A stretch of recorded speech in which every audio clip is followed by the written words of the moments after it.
Hi everyone. पिछले lecture में हमने किए थे कि parts of types of polynomial according two degree, मतलब डिग्री के बेस पे पॉलिनोमियल के कितने टाइप्स हैं। तो सबसे पहले तो पॉलिनोमियल स्टार्ट किए थे। पॉलिनोमियल के पहले लेक्चर में आप लोगों को डेफिनेशन समझाया था। सेकंड लेक्चर में types of polynomial in term, उसके बाद टाइप्स ऑफ पॉलिनोमियल डिग्री के बेस पे। अब जनरल फॉर्म समझा रहे हैं। जो पॉलिनोमियल है उसके जनरल फॉर्म ऑफ पॉलिनोमियल। जो जनरल फॉर्म ऑफ पॉलिनोमियल में पहला है general form of linear polynomial in one variable. अब देखिए पिछले लेक्चर में आप लोगों को जो भी समझाया था उसमें से जो है ना, जो डिग्री के बेस पे पॉलिनोमियल के टाइप्स हैं, तो उसमें से लीनियर पॉलिनोमियल और क्वाड्रेटिक पॉलिनोमियल, वो दोनों बहुत इंपॉर्टेंट हैं। उसी के बेस पे जितने भी सवाल आते हैं वो उसी दोनों के बेस पे है। क्यूबिक भी हमारे सिलेबस में नहीं है, क्यूबिक के बारे में भी हम ज़्यादा नहीं पढ़ते, तो इसलिए लीनियर टू क्वाड्रेटिक दो के बारे में ही पढ़ेंगे। तो पहला आ जाता है general form of linear polynomial is one variable. इसका जो जनरल इक्वेशन होता है वो क्या होता है, या जनरल एक्सप्रेशन जो होता है अलजेब्रिक, वो होता है ax प्लस बी। अब देखिए फंक्शंस है, इसको हमने फंक्शंस के इक्वल रख दिया ax प्लस बी को। अब इसमें जो a और b है वो दोनों क्या है, कांस्टेंट, एंड x जो है वेरिएबल है।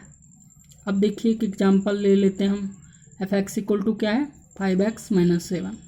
अब इसमें जो a की वैल्यू है वो क्या है, 5। जो x का कोफिशिएंट हो, x के साथ मल्टीप्लाई में हो, वो हमेशा होता है a की वैल्यू। अब a इक्वल टू क्या आ जाएगा, 5, और b इक्वल टू 7। अब इस देखिए सबसे पहले क्या करना है, जो भी हमारे पास इक्वेशन होंगी उसको हमने जनरल इक्वेशन के साथ कंपेयर करके a और b की वैल्यू फाइंड कर लेना। अब सेकेंड है general form of linear polynomial in two variable. इसका क्या है जनरल फॉर्म, इसमें दो वेरिएबल देख लो, पहला वेरिएबल है x, दूसरा y। तो एफ एक्स वाई क्या है, a x plus b y plus c. इसमें भी ए बी सी जो होंगे तीनों कॉन्स्टेंट्स होंगे, तो तीनों क्या होंगे, कॉन्स्टेंट्स। तो इसमें जो वेरिएबल है वो क्या है, x और y। पहले वाले में वन वेरिएबल था, अब इसमें क्या है, तो टू वेरिएबल। तो कौन से वेरिएबल है, एक x, दूसरा y। अब एक एग्जांपल ले लेते हैं फिर से। अब देखो हमारे पास एग्जांपल है F X Y equal to 5x plus 8y plus 9। अब इसको फिर से जनरल इक्वेशन के साथ कंपेयर करो। a की वैल्यू यहाँ पे क्या आ जाएगा, 5, b का 8 और c का 9। समझ आ गया। अब general form of quadratic polynomial in one variable, जो कि बहुत ही इम्पोर्टेंट है।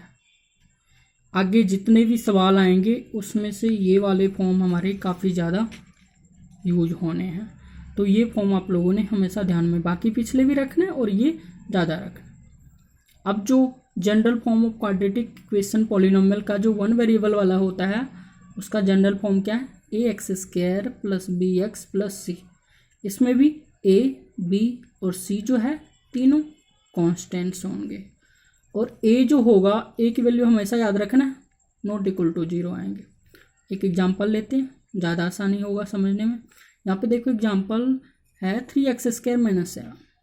अब देखिए जो x स्क्वायर का कोफिशिएंट है यहाँ पे कंपेयर करना है जनरल फॉर्म के साथ। अब देखो ये इस फॉर्म में है तो इसको हम इस फॉर्म में लिख लेंगे। तो कैसे लिख देंगे, 3x स्क्वायर। अब देखिए x वाला टर्म है नहीं इसमें, तो अपने तरफ से बना लो 0x, और माइनस 7 को वैसे ही लिख दो। अब इसको देखो, इसे देखो, अब इसमें से देखिए a की जगह पे क्या है 3, तो ये इक्वल टू क्या आ जाएगा 3। b की जगह पे क्या है 0, तो b इक्वल टू 0, और c की जगह पे क्या है -7, तो -7 आ जाएगा। तो ये भी ध्यान में रखना है, जो c की वैल्यू होंगे हमारे पास वो विद साइन लिखना है। अगर यहाँ पे माइनस है तो माइनस लिखना है, प्लस होगा तो प्लस लिखना। तो जनरल फॉर्म आप लोगों को समझ आ गया। तो ये थे हमारे पास पॉलिनोमियल इक्वेशन के जनरल फॉर्म। अब आगे जो सवाल होंगे, अब हम करेंगे एग्जाम्पल, तो उसमें ये जनरल फॉर्म आप लोगों के बहुत काम आने वाले हैं।